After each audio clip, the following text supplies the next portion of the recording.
Well, hi there, everybody. So, thanks for joining us today for a bit of an adventure. We are experimenting today on whether we can live stream these events out into the universe.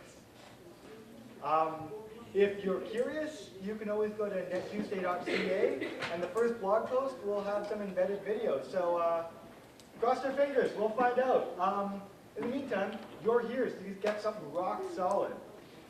So you guys are at Net Tuesday. Let me do a quick intro, which is number one.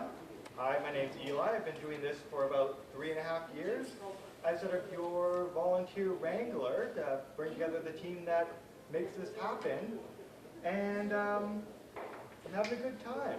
What you guys need to know, of course, is there are washrooms. So if you go out the exit and then hard left, down the little hall, everything's going to work out beautifully at the end of that there.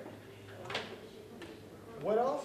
Net Tuesday is this big crazy thing scattered across the world where nonprofits and technology people are forced into a room together, and hopefully beautiful things come out of that. New projects, new ideas, new best practices. Today's going to be one of those examples where we're going to bring people from different worlds and smash them together.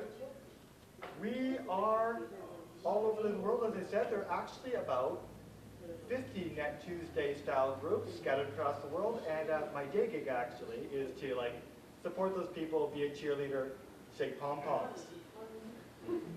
We've got sponsors here today, so we've got the Hive, who gave us a home and allowed us to tear the place apart and bring in lights and all that kind of madness, and we are ever so grateful. And should you actually have some internet, maybe you do because we're not providing it wirelessly today, you can always tweet at Hive Vancouver and tell them that we actually really love that they are offering these kinds of community amenities, because we can't do this without them. We have, another thing about the Hive. If you want to get involved with Hiveness, you could become a desk rental kind of person. You can do that by the month, where you get to leave your stuff and it's yours for real. Or you could be flighty like me, and you could come here by the hour and just rent it from time to time. But you've got to do that quickly because they are almost completely sold out of space, which means if you don't get on that soon, out of luck, sad times. Another cool thing the Hive does, which I sometimes participate in, is they've got this thing called the Hive Power Up Mornings Nonprofit Edition. And that's a place usually where we have some yummy coffee, we get together in a room, and we just basically share the challenges we are struggling with as nonprofits. So last time I was there, people were talking about should I incorporate, and if so, should I be a charity or a nonprofit, or are there other ways to be an organization? And other times we come through and talk about major gifts and how do I start that kind of program. It's kind of fun, it's kind of interesting, it's kind of free. So come get caffeinated with us. We're doing it next Thursday, which is 14th or something like that. Did I make that date up right? Yeah. Excellent, thank you. And if you want to find out more about what they do, you can join their meetup group. We also have a social media sponsor. David right here, as you can see his fingers are tapping furiously away. And what he's doing is he is getting the social media loving out. So he's live tweeting this event, and you can too, and we're going to bring all that stuff together through the magic of Hootsuite. So they're our social media sponsor, and they give us the tools to harass you via the internet, via Facebook, and LinkedIn, and probably Twitter as well, for all I know, all that crazy stuff. So again, you can always give them a little bit of social media love, get those little fingers going, saying hey, Hootsuite, you're pretty wicked awesome. That doesn't apply. That actually does apply though. So if your phone or tablet or some such has magical access to the internet that I'm not providing to you, you can totally use the @NetTuesday and give us a little bit of love or feedback. And if you don't want to keep on using the @NetTuesday over and over again, you can always just use a hashtag #NTVan, boom boom.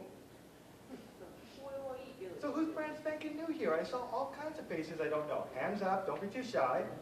Aw, the new people. All right, too many of you, but I'm going to pick 3 at random and put you on the spot. So, At random, blinded, go. Tell me. I'm Eoghan.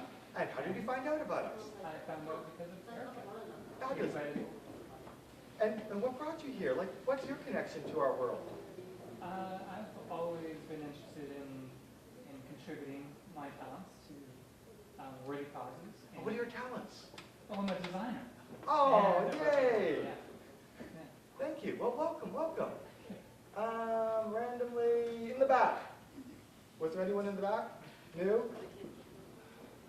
Oh, great, great. Take it. Everybody, I'm Erin. I'm here from Vancouver Community College, and I work with media and technology courses in my continuing studies area. So I'm here for some new ideas and see what goes. Cool. Welcome. And in the front, we have a new person here today? Take it.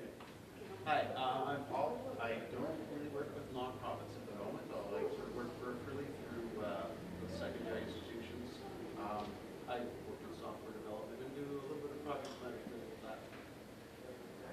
Okay, excellent. We've got skills in this room. So, speaking of skills, I may be the person flapping my gums up here, but actually, as you've seen today, all the real work is happening by people running around, making things happen.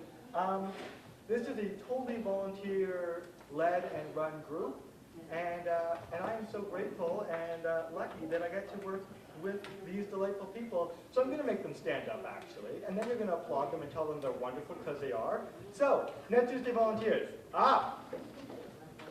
Yeah! Hey. Did you just retire? I believe you said you were going to be doing some writing for our next event. Bashful. So, as you see, you're surrounded by good people. And you could become a good person. Okay, maybe you are good people. It's possible. I'm not going to lie to you and say you're not good people. But we need all kinds of skills. Clearly, if we had like a really hot audio tech, we might need that skill, it's looking like today. If you've got great ideas for like future events that we could do, talk to us. We need programmers. If you are the world's best photographer, or even a budding amateur photographer, I want to talk to you. In fact, I want to talk to you right now. I'm going to put a camera in your hands. Who would like to be a photographer today? Anyone feeling keen? Come on. I like amateur photography. I see one. Yeah. We normally have a really fabulous photographer who can't make it today. But today, I think you're just going to hit the big button and it will probably work. I have total confidence in you. And otherwise, you're surrounded by people who are probably bashful but can also help you out with that. Thank you. And yeah, have fun with it, but don't get stressed out of it. Bye. And of course, if you've got nimble fingers, we would love some social media support, people to help us run those Hootsuite accounts. So if you have like opinions about the nonprofit world and like want to express those and share those with people here in the Vancouver area, talk to us because we are looking to grow that social media team, you know, share some cool stuff. So we aren't going to do that right now, but at the very end, we are going to do 1-minute updates because I know you guys are all doing wicked awesome things in the community, and I want you guys to show off. So at the end of this event, I'm going to give you 1 minute. I'm going to actually hold up a big clock, because that's the jerk I am. And you guys get to say, this is what I'm doing, and this is why you should join me, or donate, or get involved, or do something amazing with us. So stir up those little ideas, because we're going to give you opportunities. You're also volunteering because you're going to be a panelist soon. Oh, that's true. Aha! So I've yammered on for a good solid 10 minutes, and so now we're going to give you guys meat, potatoes, veggie loaf, whatever you like. So I'm so excited that we have got the PM Volunteers team here. I actually went to a workshop they did, split over 4 weeks, as did Chad back last spring, and it kind of blew my mind because it made me realize why I kept on falling my face over and over again. And it isn't rocket science, but if no one ever stops and tells you and gives you some tools and structure to do your projects, we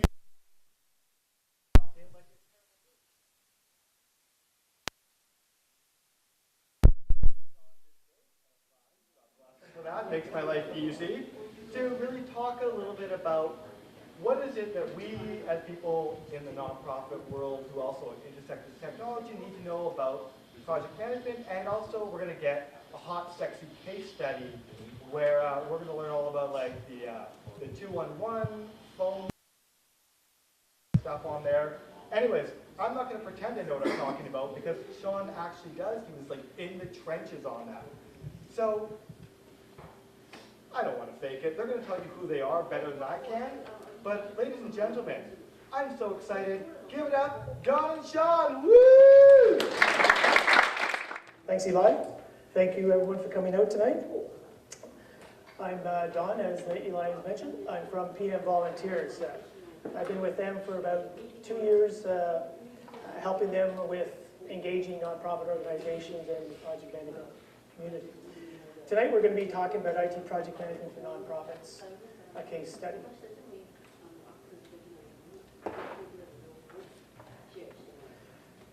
Tonight, I'll just give you a quick overview of what PMV does.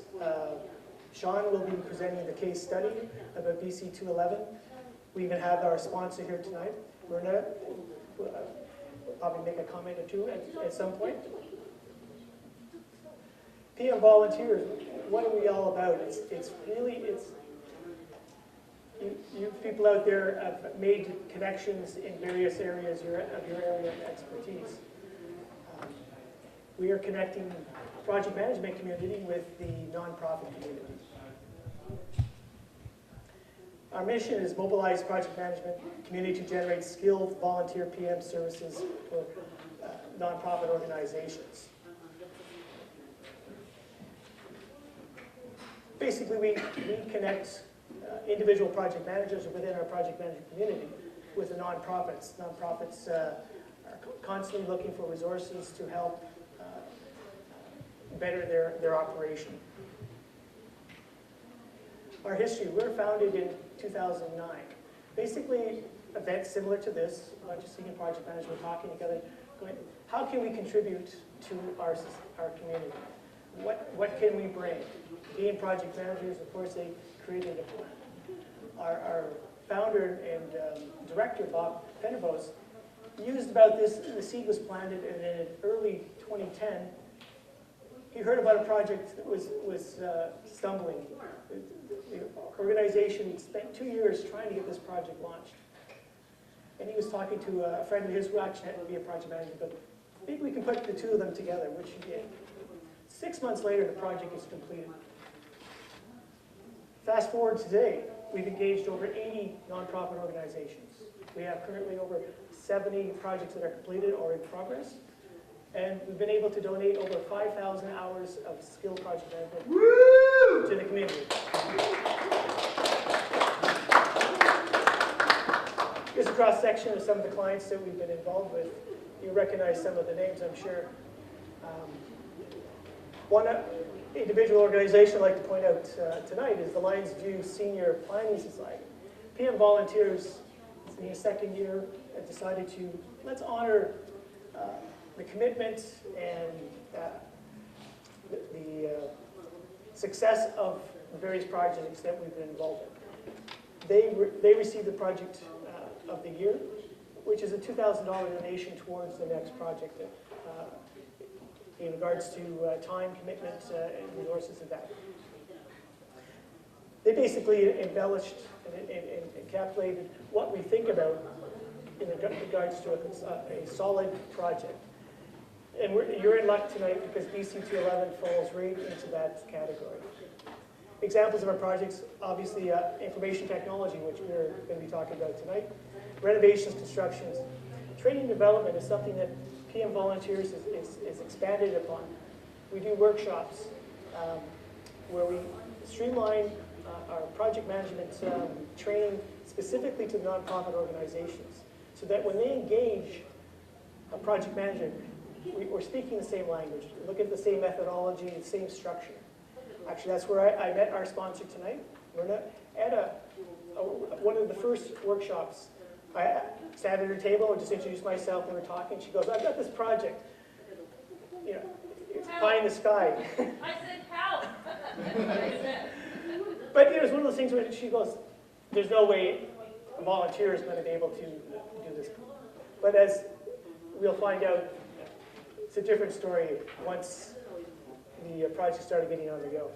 So training and development is a key pillar for our organization.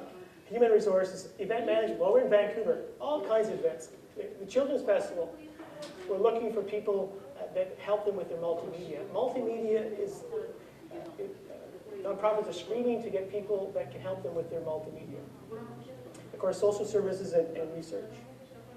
Well, how does PMD work? I'm a client relationship manager. And so what happens when a nonprofit organization engages our group, I'll be sent to them to do an assessment. So my job is to determine what are their project management needs. Is this really a project? And guide them through the process. Everyone hates planning, but once they take the time to do some planning, they realize, wow, we're actually going to save a lot of time, money, and resources. So I'll sit down with them, we'll assess their needs. Based on those needs, we see how they're aligned with their mission and what their objectives are. I will create a position description, draft, which I then feed back to the client. They approve the position description. The position description is for a project manager to come on board. In the position description, you actually, it's like a project summary, which you have in front of you, like BC 211 summary. You've got a mission.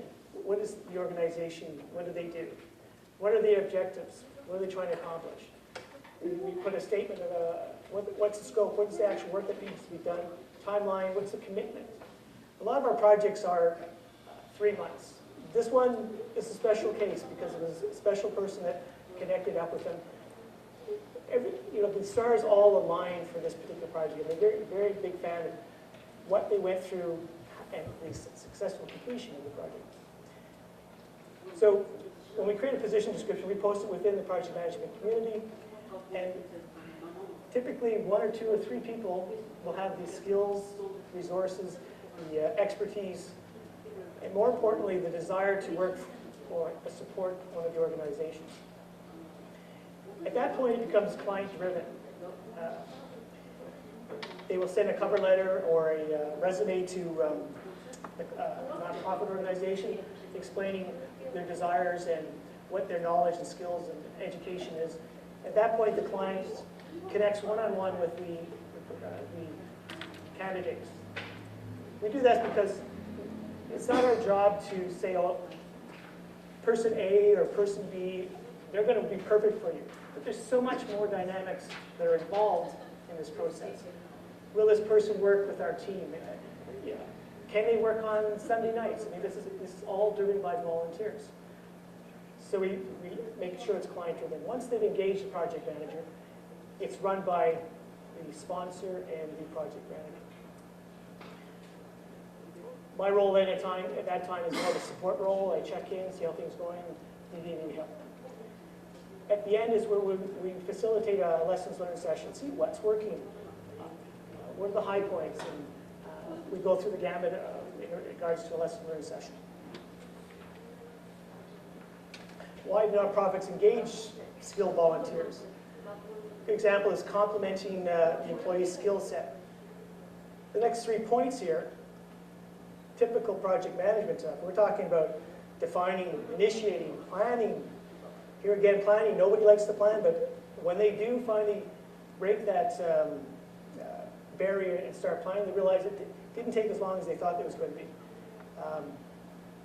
By doing that, they get the project done on time and on budget. Typically, budgets for nonprofit organizations are, as you probably know, close to zero. A key component is identifying risk and mitigating risk. Taking all that together, it builds internal PM capacity. Why do PMs volunteer? Why do you people want to volunteer for various projects? I've heard the first 3 people at at the beginning who were talking about their skills. We got a designer. We've got certain skill sets that we can bring to a various project. So we're looking at their connection to the nonprofit. Meaningful engagement is really key. I've dealt with Canadian Cancer Society, and a project manager come down, one of my relatives or a family member had passed away from cancer. I want to give back to the community my knowledge and skills that I can bring and help the project get off the ground. Of course, you have the obvious ones: career development, networking. If you have a certification, you can get professional development units as well. Now, at this time, I'd like to introduce Shawn Hawkins. He's the volunteer project manager for the BC 211 case study. Yeah, Shawn.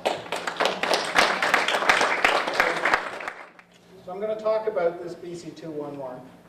As Don said, Myrna Holman, who's the executive director of BC 211, is here. Their office is right across the street in the Woodwards building. So very convenient, and she didn't even know it existed. So this is a discovery night. Both. So this is a bit of a discovery for all of us. Yes? Good. I give Myrna full opportunity. If I say anything that you disagree with or you want to add some context, you jump out, okay? The one thing I would like to do is find out a little bit about you, and I'm going to tailor my presentation a little bit to your interests. So hands up in terms of the representative groups. Don? Thank you. How many of you work on internal project teams? The grapes of the world. You're developing software in one way or another. Okay? How many work in companies that you're client-facing? You actually have that role of interacting with the client and making sure that the product, the software, whatever, meets their needs. Okay? That's a good spread. How about you work in client companies on the receiving end? So you're not on the IT side, you're receiving from an IT company. Okay? Well, this is cool. How many of you work in project management roles and know everything already? Any other groups? Did I miss anything? Yeah? I just don't know everything. I just know project management. Just project. That's cool. Then you can correct me.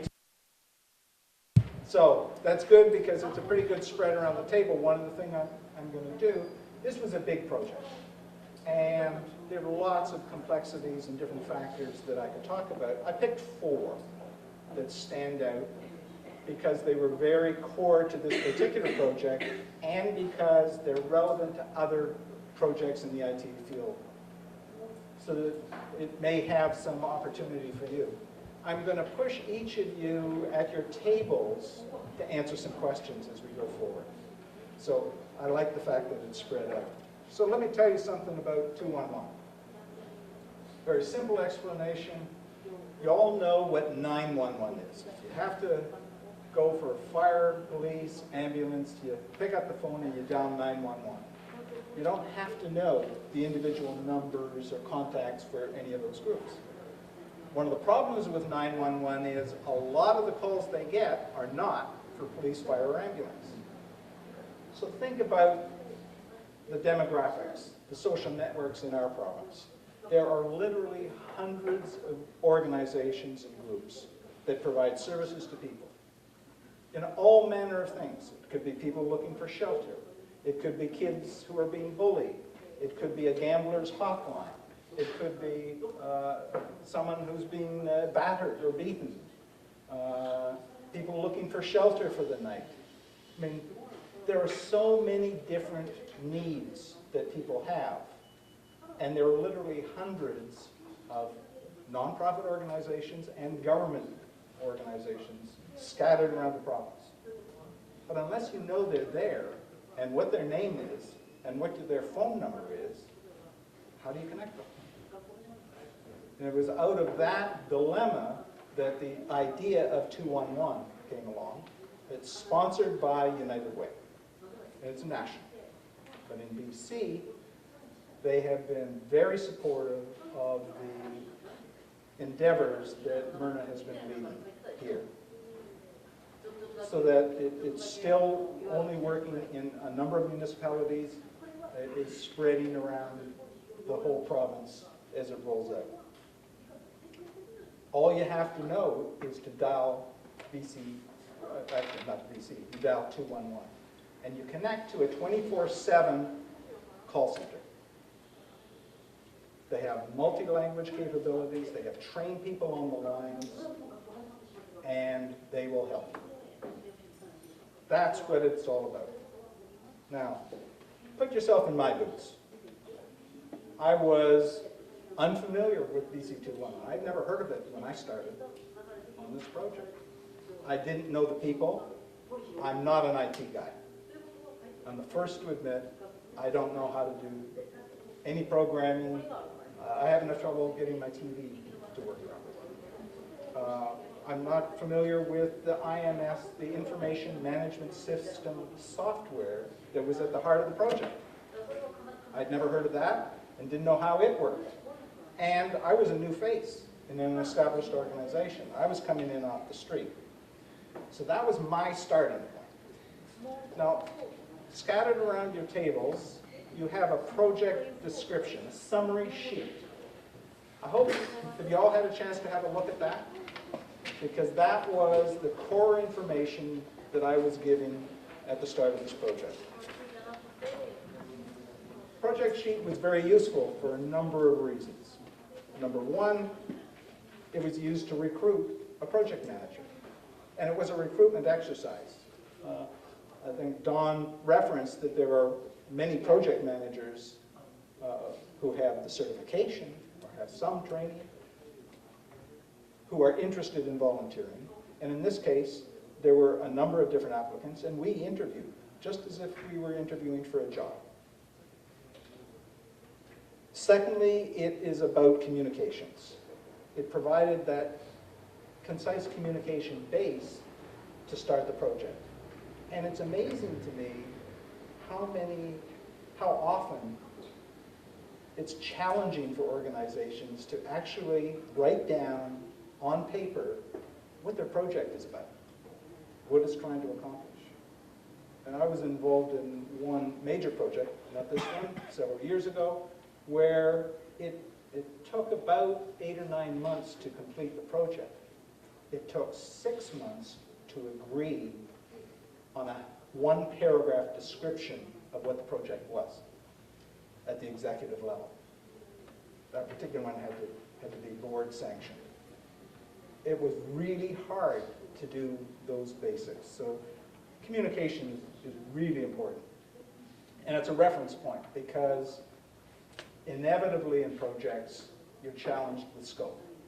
What's in scope, what's out of scope. The project summary sheet gave a starting point, at least. It didn't have to be definitive, but it gave you a starting point for the thinking. So, look at that project summary sheet, if you would. And you'll see a number of different things. Scope of work was pretty clearly laid out. Talked about the strategic plan, stakeholder plan, scheduling, training, resources, budget requirements, coaching and templates, and implementation. These are all terms that are very familiar to anyone working on projects. There's nothing unique about that. On the deliverables, okay, we talked about a written assessment of their current plan, strategic plan, and scheduling, risk analysis, again, implementation. And the time commitment estimate was 50 to 70 hours over 4 months. That was so dumb. Does anything there seem out of the ordinary to you on paper? Any red flags in what it said? I didn't think so. I thought it was pretty good. My initial reading was this was a pretty straightforward project. But I figured I better ask some questions. If I don't know, I kept asking. So I made up a list of questions, and in my first meeting with Myrna, we sat down and I went through my list of questions. So, based on the information that you have there in the sheet, and knowing my background, i.e. I was new to the organization and not an IT guy, what questions would you ask? That's the first question for you to discuss at your tables. We'll give you a couple minutes at it. We have a timer ready to go, Eli? We do. How much time would you like, sir? 5 minutes. 5 minutes it is. So talk with the other people at your table. I'm going to wander around and plug in. What questions would you ask the executive director if you were the new project manager? So the point is there were a lot of things unanswered. And that's why it's so important to go into those meetings with a whole list of questions ready to go. So let me tell you what happened.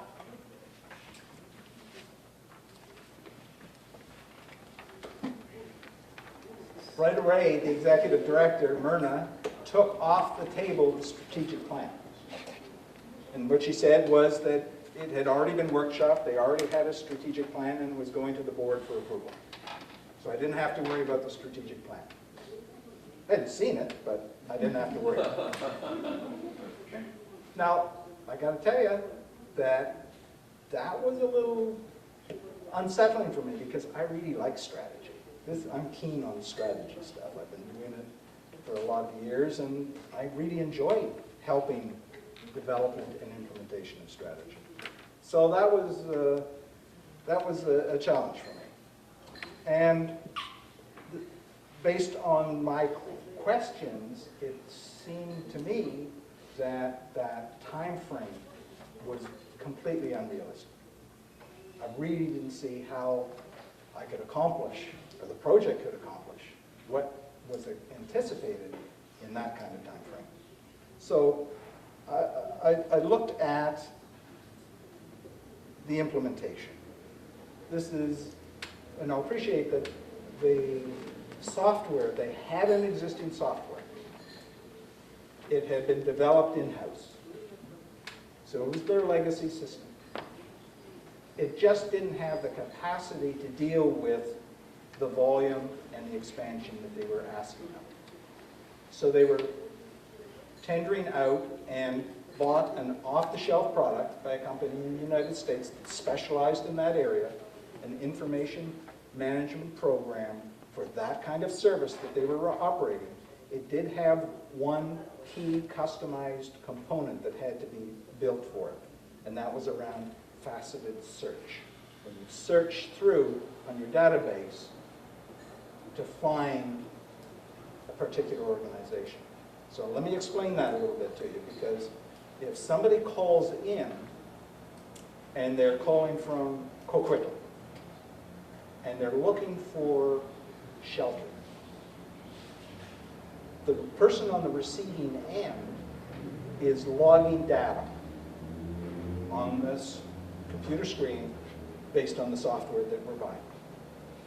And they have to pull up a directory of all of the services in that area that provide that kind of service.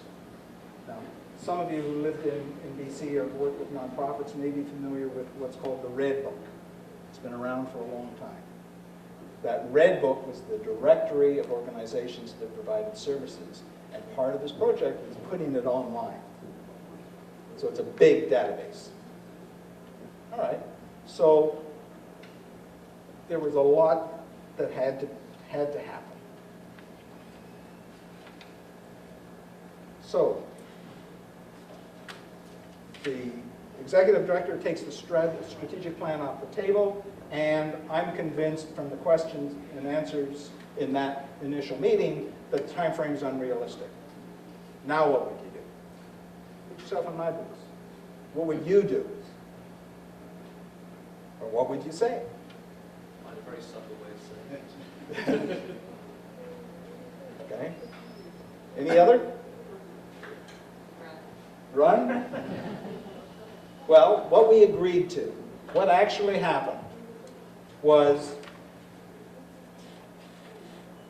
I agreed to review all the information, and we would re-meet in a week.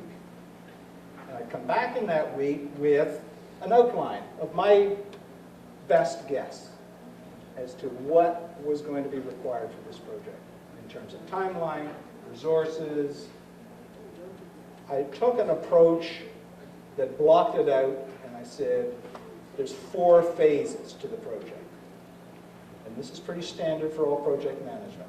There's an initiation phase, when things get started, when you're looking at some of the original assumptions, some of the options, and you get a handle on what you have and what you need and how you think you're going to get there. That's the initiation phase. The second phase is the identification phase. That's when you got to nail down some of your funding, your resources, you got to verify the options, you got to confirm the approach that you're going to take in order to accomplish the project, and you've got to think about what are the key tasks and timelines going to be. That's stage 2, identification. Stage 3 is definition. That's taking that information and really trying to nail it down into something that you can actually budget, that you can actually put on a spreadsheet. You can do some step-by-step approach in how you're going to go through the project. Or you do some initial design thinking, depending on what that project is. And then the 4th phase, the last phase, is actually the implementation. That's when you have to do the training. You have to set your go live. You do the installation and testing of it. That's all on the implementation. And you close it off with a project completion report. So my best guess on this project was we were past the initiation phase, but we haven't completed the identification yet. And I figured roughly it's going to take 2 to 3 months on each phase of this project, based on the information I had at that time. I also figured I had to let go of the strategic plan. As much as I missed it, it was a done deal. And I would simply be intruding at that point. By letting go of it, I knew I could focus on the implementation of the information management system. And that's what they needed. And after all, I was a volunteer to help them accomplish a big task. So that's what actually happened. So, we're going to move on to the assessment phase. So appreciate that BC 211 is a unionized environment. They got 30 to 40 employees, and they have divided into functional areas. So there are a number of key areas for this particular project. The information and referral, the INR group. These are the people who are really manning the call center. They're sitting at the screens, they're there 24/7, these are trained, dedicated people who've had all kinds of exposure to dealing with calls, and sometimes in very trying circumstances, very troubling circumstances. They have to take down all of the basic tombstone data, fill it on the sheet, identify a resource that can help that individual on whatever their need is, pass on that information, and maybe even do a follow-up later to make sure a connection was made. Most of the employees work in that area. Second group is research and publication. They have 2 key functions. One is maintaining the database of resources available. I talked about the Red Book. That's big. And as you can imagine, a lot of small organizations are not particularly organized to give updates. If their phone number changes, if their address changes, if the service they offer changes, if the hours of operation change. So that constantly has to be updated. It's a time-consuming, detailed task. It has to be done right because you're referring people for help. The publication side of it is really very key and very interesting, and it's very strategic because for the first time, there's this data that is being built up in terms of where real needs in society are. What those needs are, where they are, how people are being directed. And if you're a funding agency, like United Way, or you're a provincial government department and you've only got so much money to spread around, it's really hard to make those decisions. You've got lots of small organizations kind of holding information close to their chest because they think that's going to protect them. So that all they have to do is go back year after year with their hands out and say, we've done a good job, give me more. But the reality in social needs is that it's harder and harder to get the money.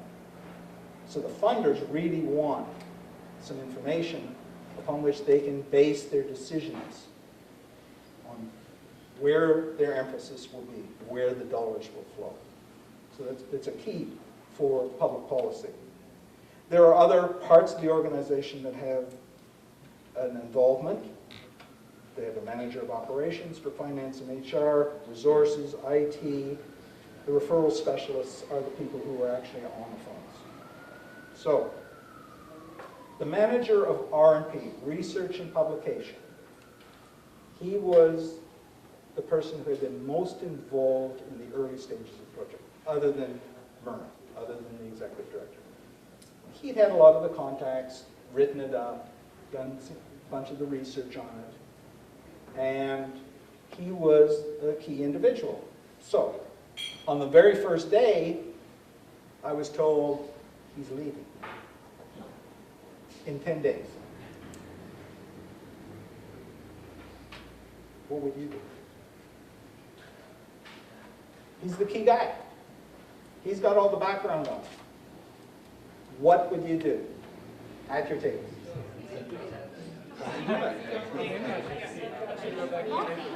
So I asked a couple of people if similar circumstances have they ever encountered in their own careers. And I got nods. So I was lucky. I was very lucky because the culture at BC 211 is a very positive culture. They really cared about the tasks and the job they were doing and the people they were helping to serve, and they cared about each other. And this particular individual was a very conscientious guy. And even though it was a stressful time, and there wasn't a replacement ready to come in who he was transferring everything to, he took the time, and we did meet. And he filled me up with information about the legacy system, and the genesis of the project, and some of his ideas for where he thought it should go. So that was very useful, very useful. If that had not been the case, if he, was closed-minded or was just gone the next day off to another career, I'd have to take a different course. I would have tried to piece together as much as I could from the information, the written information that was left behind. I'd have to interview people who had been otherwise peripherally involved and try to piece it together. The hard part is to try to conclude what's important from what isn't. And that is a PM task, a project management task. What's key, important information from everything else that you can just slough off? Also, this is a part of risk screening. You gotta have the experience or the sensitivity to know what might blow up in the future, what you really had to pay attention to. So now I'm going to move on to the project management role, because appreciate, there are many different types of project management situations. And there's very different training for project management. So in the IT field, many of you are probably familiar with Agile, which is a big program. You see some nods there. I'm certified from the Project Management Institute as a project management professional. So this is an interesting organization. There's another group, by the way, in Europe that is doing their own thing. Lots of common elements between all three. The biggest one in North America, clearly, is project management professionals, the PMI organization. But on the IT side, it's about equal with PMP and Agile. PMI in the States grew out of the engineering field. And big projects, building dams and hydro lines and skyscraper buildings and big factories. That's where it came from. That's where it started. And you got to give the Americans credit. They take an idea and they trumpet it to the hills. And they have developed PMI to such an extent, it's got more bells and whistles than you could ever imagine. There's more training that you have to do and more exams and certification processes to get a ticket on this than you would imagine possible. And it covers a spectrum of projects from A to Z, very broad. It reminds me of De Beers with their diamonds. I mean, they're just taking a basic rock that comes out of the ground, but they have built such an image out of it and such a demand in the marketplace that it's been very profitable.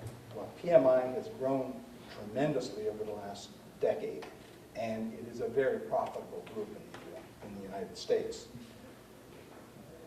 A lot of the projects that certainly I've been involved in, anything that had to do with IT or a small organization, I got to tell you that the Project Management Institute standards are sometimes a hard fit.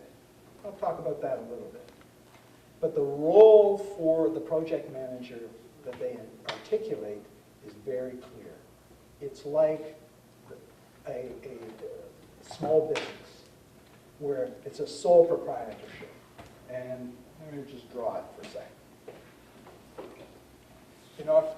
If you own a small business, you've got it set up so that everyone reports to you. You're the controller of all the information. All the inputs come to you. You make the decisions and you give directions to everyone else.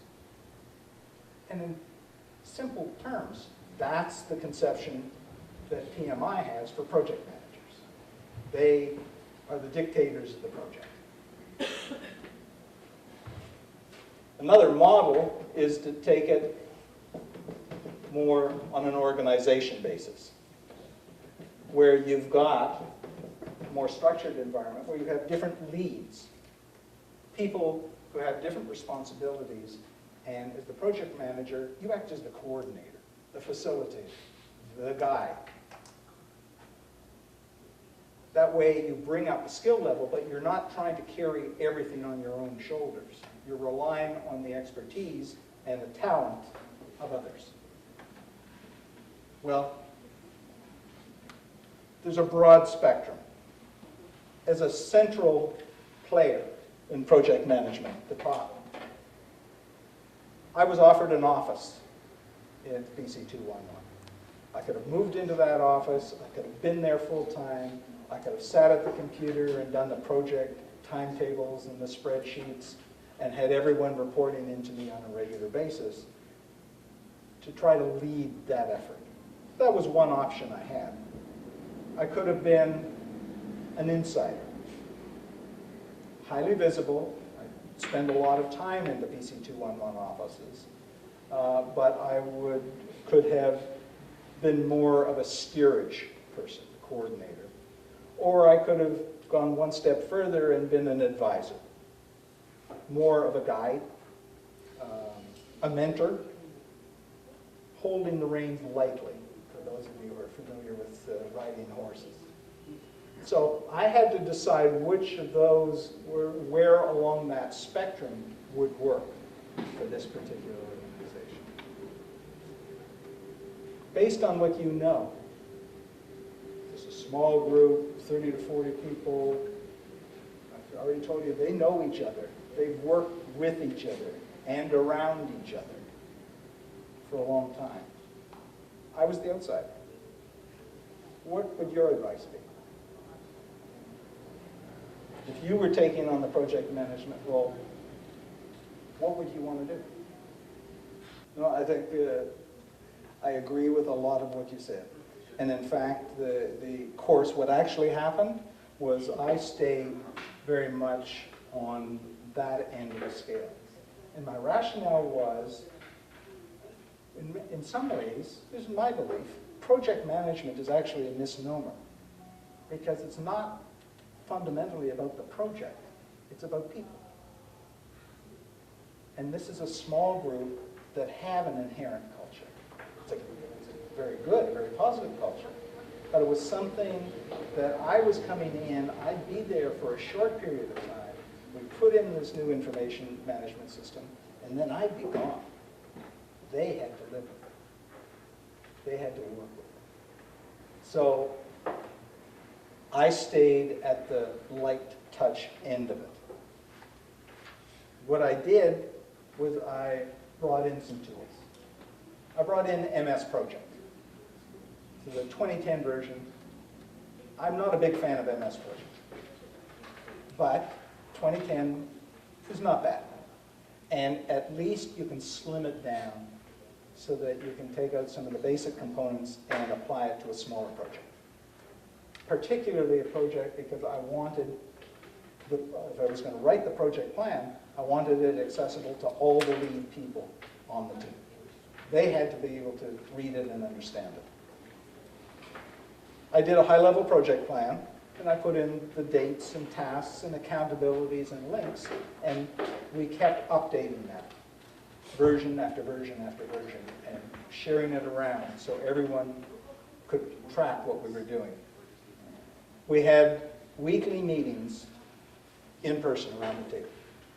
We spent an hour to 2 hours talking about different steps or key issues that were coming up in the project so that everyone could hear it. There were a few people that were there all the time, other people who came and went depending on the subject that was the key focus. We also had weekly conference calls.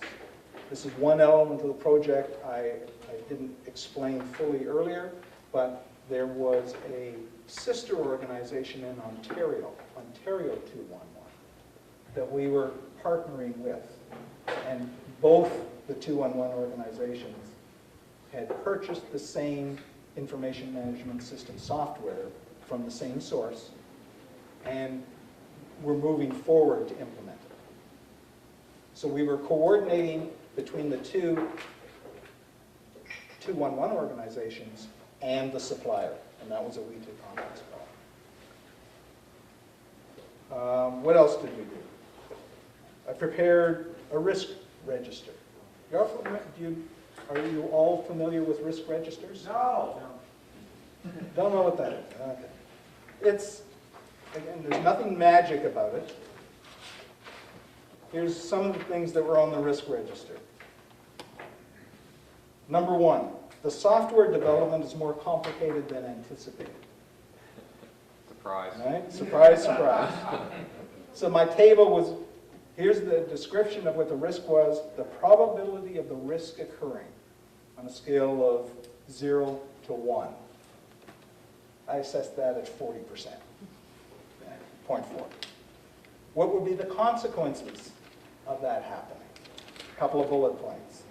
What action could we take? Now, actions, when you're dealing with those kinds of risks, you want to either accept the risk, so we're in the game. You want to mitigate the risk, or you want to avoid or transfer the risk. You got 4 choices. You got to figure out what to do with it. You can't just identify it and leave it. And finally, on the risk register, who owns it? Who on the project team is responsible for dealing with that particular risk? It doesn't mean that they have to wear it for all time, but rather they're the person who has to think it through and bring it back to the table. Those are the different categories for a risk register. And then there was a change management plan. Change management is communications and consultation.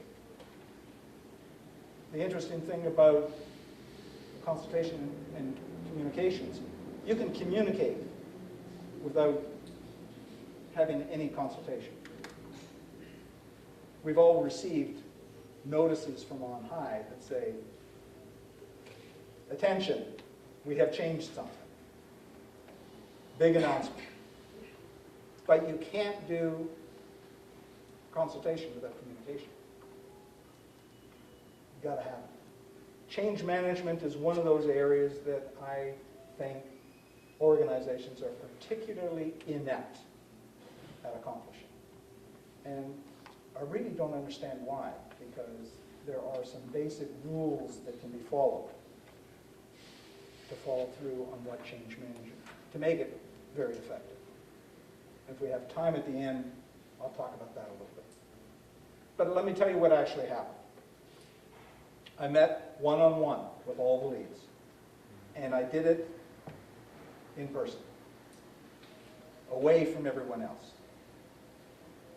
And I have found, my experience is that is particularly useful, because there are some things that people are just, they find awkward or they're unprepared to say in front of others.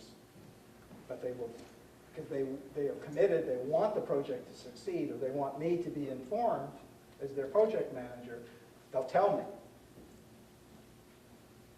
I have to weigh that information as it comes in. It's much better to have those conversations in private, one-on-one. I prepared an initial critical success factors. How do we measure the success of this project? How are we going to know if it's successful or not? It's not just meet the objectives on time, on budget. Each project has specific objectives that have to be identified. And then you can track it, and you know whether you're meeting them. And in this case, we had both internal measures and external measures, because we were serving an external community. Had a T-minus timetable. Probably familiar with this. When it gets close to the time when you're actually going to launch or go live, or whatever terminology you use, I started back 2 months, 8 weeks. And I said, okay, T-minus 8, what are the things that we have to make sure? How much has been completed? How much training has been completed? How much communication has been done? Are the systems up to speed? And then T-minus 7, 6, 5, the closer and closer it got, it really created a focus for the team. And a parking lot. Parking lot was just that sheet, like a board that I could carry forward. Actually, I put it online for those things that came up during the discussion which really were not in scope of the project. We were not going to be able to do it within the scope we had or the time we had. But we didn't want to lose the ideas. These are things that had to happen later. So we created that reference sheet, and that was really a comfort for a lot of people. People, in my experience, really feel strongly. They get really impassioned about ideas and things they care about, things that they think need to happen or should happen within any organization. Simply recognizing those and putting it down and giving some acknowledgement to it goes a long way in keeping those people enthused. And finally, the project completion report, which I mentioned earlier. Okay, last discussion, go live. This was interesting. Something I'm sure none of you are familiar with. Repeated delays in terms of when we wanted to go live. Originally, it was April, May we wanted to go live. This is last year. But there were problems. We had some turnover in personnel, but more importantly, there were some key elements in the software that were either not fully addressed or not completed. Now, there were some elements, I think there was a belief that it could be handled in a very standard format. Standard format is you write it, You send it to the client, they check it, they evaluate it, they give you some feedback, you revise it, and then it's done. Didn't work. Didn't work.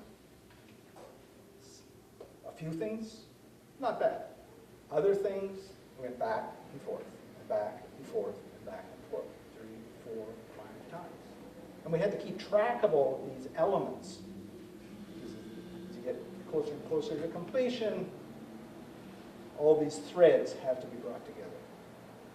There were complications with respect to the staff communications.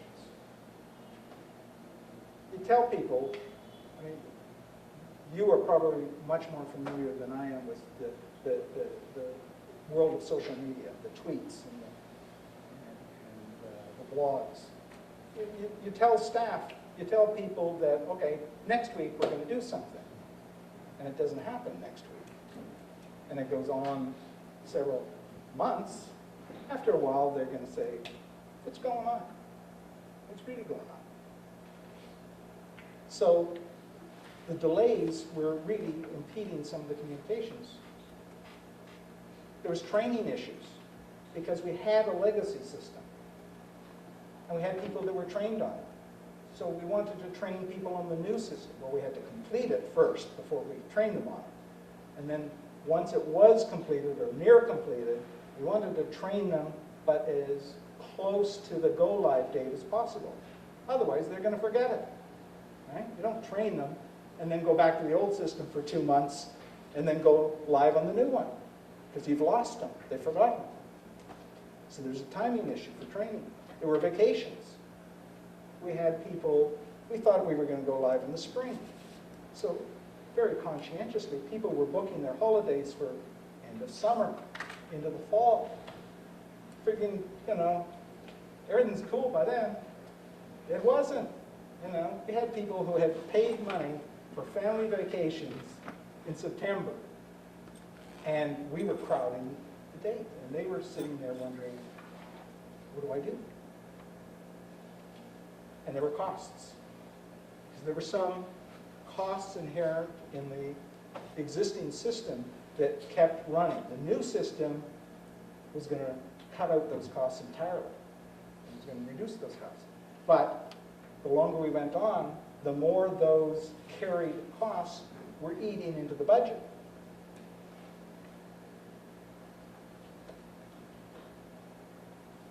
Well, after months of planning,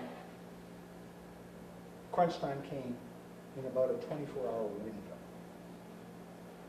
There were some factors, I've talked about some of the momentum factors, and you may have experienced a situation where the program was not perfect yet, but it was good enough. You know, we had to go forward. I got my 5-minute warning. There was some risk avoidance. There were a key member of the team who was leaving for another job. We really wanted him there when we went live. And our executive director had just returned from a business trip to the East Coast. And we had to sit down and say, here's what's happening now, we've got to make a decision. Well, the question was, how do you, as project manager, help the team make that go, no-go decision? What would you say or do to help them? 90% is done. 90% is done? Never get 100%. Okay? Well, what actually happened? There was no burning platform. You all familiar with the terminology, burning platform? No. Comes from the oil field industry. You know what platforms are. That's me. You know what an oil drilling platform is. A burning platform is literal. If the platform is on fire, what's your escape? What do you have to do? You run out of options. You can't call for help. You got to do something. That's the terminology. We didn't have a burning platform. We didn't have to go at any particular time. There was no hard drivers. And to her great credit, Myrna was consistently throughout the project, did not put artificial deadlines on it. She said, we got to do the right thing. We got to do the right thing for the people who work here and the people we're serving. We'll go when we're ready to go. The deciding element became training. We had a new cohort of people coming in. We had to train them. We had staff schedules that are booked a month in advance. We had a window. We had done lots of preparation work. We picked a date. We knew the date of the week where the volume of calls was the least. We picked it and we went for it. We had it all set up. We had a full plan just for the day of go live. Who was going to be where, what issues might arise, what the risks were, and how we would address it. And it went beautifully, smoothly. So quiet that we sat around at noon and said, what happened? Maybe it's the problems are still coming, but they really didn't. It was a very successful launch. Now, they're still working on the programs. They're still trying to increase the speed. There's, minor things, and it's still evolving. But it was a very successful launch. So, what do I want to share with you around best practices and learnings? Number one is the value of good sponsorship should never be underestimated. For those of you who are given project assignments, you know what a blessing it is to have a really clear sponsor, someone who is prepared to tell you the straight goods, make decisions, meet with you when you need to be met with. It's a pleasure. Number two, flexible project management wins hands down. I've seen so many projects go off the rails because they've been very doctrinaire in their approach. The book says in chapter 3, you got to do it this way, and away you go. And it doesn't work that way. Simple does not equal easy. We started off half hour ago or 40 minutes ago looking at a project sheet and said, it's a pretty simple project. It's pretty straightforward. On paper, it looked good. But it was anything but easy. You had to be flexible going through. And I think we have time. I wanted to show you a video clip. You have the squeaky wheel? As he brings that up, I'll go to the last one. Communications needs to be multidimensional. So most communications plans that I've seen have gone. We're going to make it. Go for it. Most communications plans do very simple things. They say, here's the key messages, here's our audience, here's how we're going to get it out, here's the vehicle or the channel we're going to use. But they miss so much. Because the communications has to really capture people, not those who are just being internally affected, but also externally affected. You've got to, in the communications, you've got to cover off what we call the 4 Ps of change management. You're familiar with the 4 Ps? I'm going to tell you. What's the big picture? What are the big drivers? What are the winds that are blowing that are causing us to want to do anything? What's wrong with where we are? Why do we have to do something different? That's the big picture. The purpose. Oh, okay. You go ahead on that. Anything else?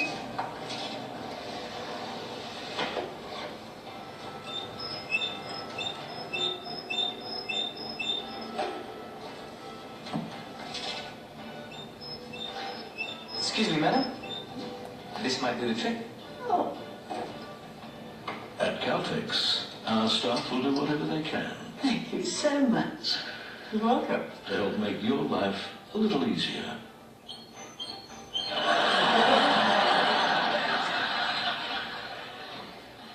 Caltex. Nice. Don't assume in communications. And we also have time, I think, for the Coast Guard. You want to throw that? While he's doing that, I'll give you the 4 Ps. I talked about the big picture. The second is the purpose. What is going to be achieved by making this change? How's it going to be better than where we are? The third is the plan. How long is it going to take? Who's going to do it? How's it going to affect things? And the fourth is my part.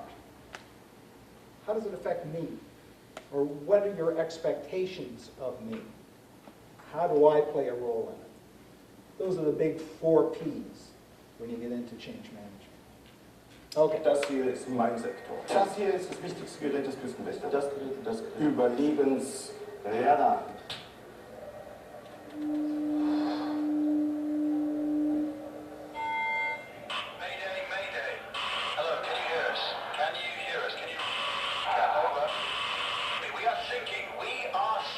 Hello?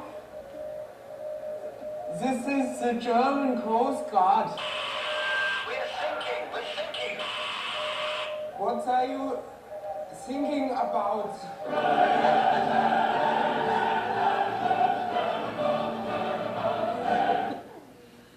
That goes to communications. What you say, what you think you're saying, may not be what's being received. So, there's our project in a nutshell. Do we have any time for questions? We do. Open the floor. Yeah. How long did it take in the end? Better part of a year. Start to finish. If you want to increase your project management skills and you don't have a lot of funds, what's the best way to do it? Well, the Project Management Institute does charge. Yeah, And there's training courses that charge even more than PMI does. And a volunteer organization like PMV doesn't have really the opportunity for people to get too involved who don't have the skills to be able to apply. But what there is are workshops that take place. There's a local chapter of the project management. There are workshops at Vantage Point, which is a nonprofit organization. At the back? Yeah, I did my project management class at Capilano in my undergrad, and anybody can apply there, and I'm a CAPM now. And it just gives you a good foundation. Good. And that was, they charged just a regular course fee? Yeah, regular course fees. And like a PMP did the course, so it's quite useful. Yeah. The exam cost is not much if you can get the course in. So you can take just one course. Yeah, just project management, yeah. Okay, there's another option. I took actually a series of workshops through pmvolunteers.org. You go to their website, click workshops. They don't have any new ones scheduled, but it was a series of 4 workshops. And they had a bunch of great takeaway resources such as communication matrix or risk matrix or work breakdown structure. So some resources that you don't have to take a workshop, you can steal these things and use them. There's templates right on their website. It's amazing. Yeah. And these workshops are actually focusing on nonprofit organizations as well. Yeah. Does that answer your question, Heather? And it's only $100. Oh, awesome. Yeah, it was $100 for 4 workshops. It was, that's what we did that year. Come on, they paid for food. I came ahead on this one. Yeah. Yes. I just want, I never really noticed it quietly, and I can't. I wanted to make a couple points to set a bit of context as well. By the time Shawn came on board, we've been 2 years in a process of selecting the information management system. So we'd assessed building it, and then we assessed buying it off the shelf. So that was a long process. Part of the smoothness of the implementation, I think, was just a value about including people. So when we had our request for proposals and everything came in, we had a really broad team in the organization. It wasn't me looking at it and scoring it and saying, oh, I like this one. We had the people that answered the phone, did the database. The frontline people actually scored the RFPs, and then we came up with, this is the one that we think is going to work. And partnered with our friends in Ontario on that, and we all agreed on the same system. Communication, our team was really broad, so the rule in the room was talk about it. So there's no secrets in this room as we're doing this. You need to go out and tell people everything you're learning. We had it in the kitchen, we had it online. We just kept communicating and setting expectations. The other was that in terms of this organization and what Shawn did for us, the little quote up there, I was really skeptical. I thought, okay, how can a volunteer come in and lead us through this? And it was absolutely remarkable. It really was we posted it, we interviewed 4 or 5 people, we selected Shawn, and the value of somebody's experience as Shawn is that he became a mentor. So, those little meetings where he said, I met with all the leads individually, those were mentoring sessions. Those turned into conversations in the hallway and conversations in the meeting, and meeting with the communications person and kind of helping him along a little bit with what he was doing. So that was just a huge, huge value, and a mentor to me, and he remains a mentor to me. And the other was that iCarol is Canadian, actually. So it's Charity Logic is the name of the company, and they're Canadian, and their product is called iCarol. And somebody at the beginning had a question about confidentiality. What was the question? I just want to make sure I covered that off. But just that you said that it was a free service, and yet you're tracking all the call data. Right, so that's great. So what we do is we don't collect confidential information unless we're doing a follow-up with you, and then it's with your permission. So what we collect, and the data that we were talking about earlier that's so useful, is what city am I calling from? What service am I looking for? And am I a man or a woman? What's my age? And what language do I require? So those are the key sorts of things. But not on every call. We don't have a file on every person or what their name is. Some people need assistance to get connected, and we'll say, can I help you make that referral? Or we'll say, would you like us to call you back in a couple of weeks? And if they do, we get their name and their number. That's it.